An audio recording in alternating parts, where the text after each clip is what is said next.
പന്ത്രണ്ടാം നൂറ്റാണ്ടിൽ മിലാനിലെ പ്രസിദ്ധ ദെല്ലാ സ്കാലോ കുടുംബത്തിൽ ജനിച്ച വിശുദ്ധ ഗാൽഡിൻ പൗരോഹിത്യം സ്വീകരിച്ച ശേഷം മിലാൻ അതിരൂപതയുടെ ചാൻസലറായി സേവനം ചെയ്തു.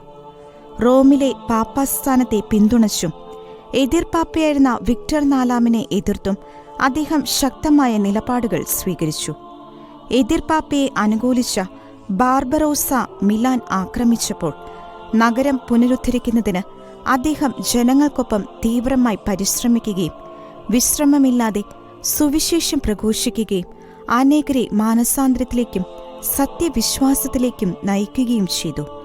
1176 ഏപ്രിൽ 18 തീക്ഷ്ണമതിയായിരുന്ന ആ വചനപ്രഘോഷകൻ പ്രസംഗവേദിയിൽ വെച്ച് ലോകത്തോട് വിട പറയുകയും ചെയ്തു.